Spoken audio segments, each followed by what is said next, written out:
La présidente Sahlawerk a exhorté que les athlètes devraient enregistrer un succès lors des 33e Jeux olympiques qui se tiendront à Paris. Le Premier ministre Abiy Ahmed a discuté avec les représentants des partis politiques.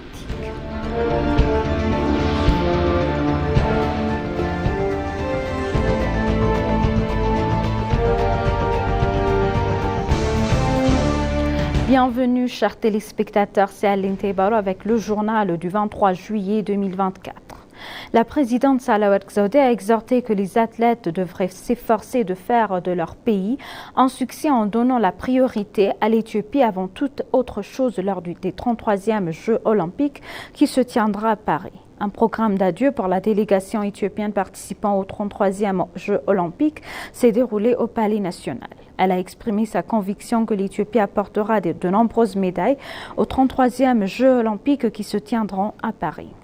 La présidente a exhorté que les athlètes devraient donner la priorité à l'Éthiopie et travailler au succès de leur pays avec un fort esprit d'équipe et de coopération. Selon elle, l'éthiopianité est une identité qui nous donne la capacité et l'esprit d'être unis, appelant les athlètes à faire preuve d'esprit sportif en plus de nationaliser le pays. La présidente Sahlawerk Zewde a remis le drapeau éthiopien à la délégation éthiopienne. Les 33e Jeux olympiques qui se tiendront à Paris du 26 juillet au 9 août 2024, 10 714 athlètes de 206 pays participeront à 32 sports. L'Éthiopie participe également à l'athlétisme à la nation et à la boxe avec 39 athlètes.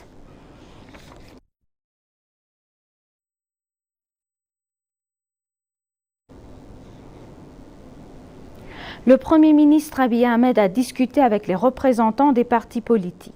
Dans un message sur sa page de réseau social, le Premier ministre a rappelé qu'en avril, il a rencontré des représentants des partis politiques et discuté des questions nationales.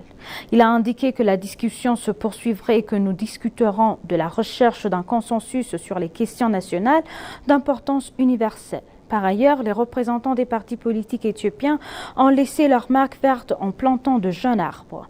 Il est indiqué que la plantation de jeunes arbres fait partie du programme de l'empreinte verte de cette année, qui a commencé avec l'idée directrice « L'Éthiopie plantera, une génération survivra ».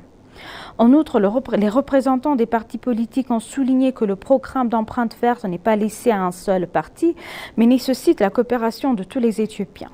Ils ont en outre confirmé qu'ils travailleraient ensemble sur des programmes de développement nationaux.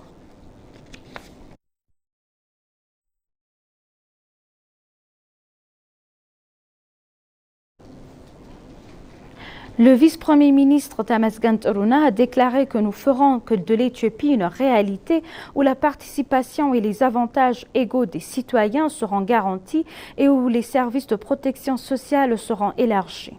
Le vice-premier ministre Tamasgen Turuna a déclaré dans un article publié sur sa page de réseau social qu'il avait eu une discussion avec des responsables du ministère de la Femme et des Affaires sociales. Il a déclaré que lors de la discussion, une consultation détaillée avait eu lieu concernant les principaux travaux et les questions nécessitant une attention plus approfondie. Il a souligné que nous ferons de l'Éthiopie une réalité où la participation et les avantages égaux des citoyens seront garantis et où les services de protection sociale seront élargis.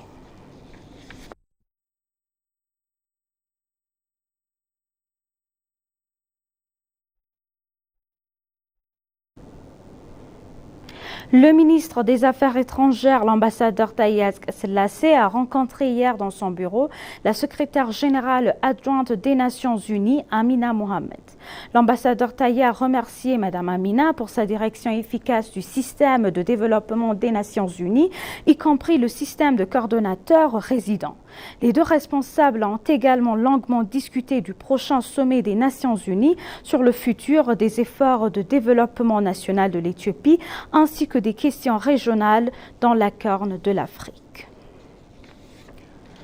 Le ministre des Affaires étrangères, Taye Atske-Selassie, a déclaré que l'initiative d'allègement de la dette devrait être étendue aux cadres multilatéraux et bilatéraux pour résoudre le fardeau insoutenable de la dette et débloquer des investissements en faveur des ODD.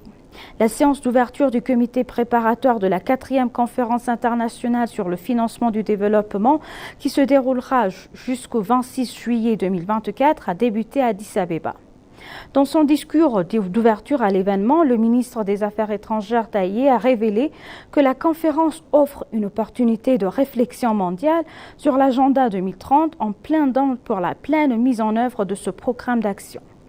Le ministre a notamment suggéré des points majeurs pour respecter l'agenda 2030. En outre, il a suggéré que l'architecture financière mondiale doit être réformée pour être plus inclusive et équitable. Il a également souligné la nécessité de repenser les efforts visant à lutter contre les flux financiers illicites et nous devons également soutenir les efforts visant à renforcer la coopération internationale. Taye a également souligné l'initiative d'allègement de la dette qui devrait être étendue aux cadres multilatéraux et bilatéraux pour résoudre le fardeau de la dette insoutenable et débloquer les investissements dans les projets liés aux ODD. Selon lui, l'Éthiopie alloue une part importante de son budget annuel aux ODD.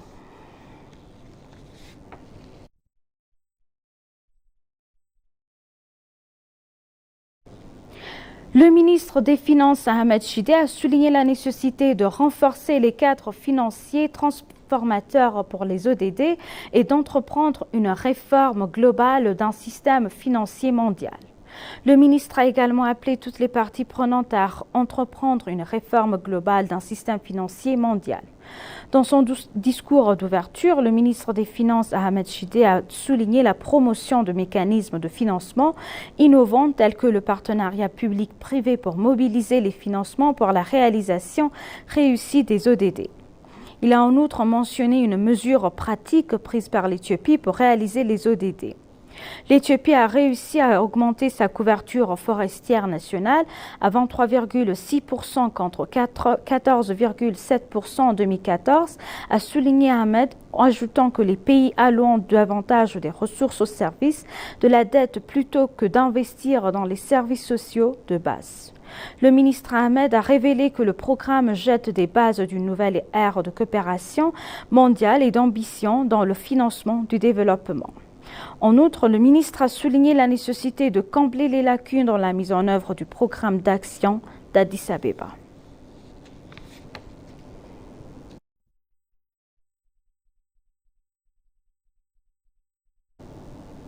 Le secrétaire général des Nations Unies, Antonio Guterres, a appelé les dirigeants du monde à aller de l'avant avec détermination pour sauver l'agenda 2030.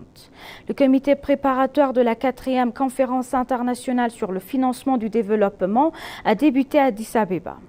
La conférence de 5 jours devrait examiner les progrès et les lacunes dans la mise en œuvre du programme d'action d'Addis Abeba et identifier les actions visant à accélérer la réalisation des objectifs de développement durable.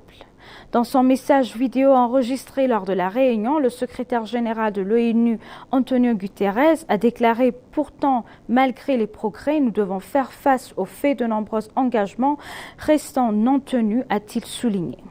Par ailleurs, le monde est confronté à des chocs sismiques qui font que les problèmes de financement doivent être résolus, a-t-il noté, ajoutant d'autre part que les divisions géopolitiques sapent l'action collective.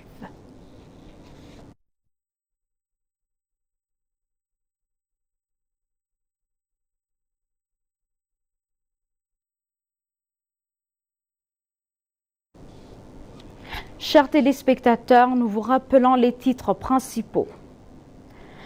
La présidente Sahle-Work Zewde a exhorté que les athlètes devraient enregistrer un succès lors du 33e Jeux olympiques qui se tiendront à Paris. Le Premier ministre Abiy Ahmed a discuté avec les représentants des partis politiques. Merci chers téléspectateurs, c'est la fin du journal, c'était Aline Taibaro avec le journal. Restez avec nous avec le reste des programmes. Bonne journée.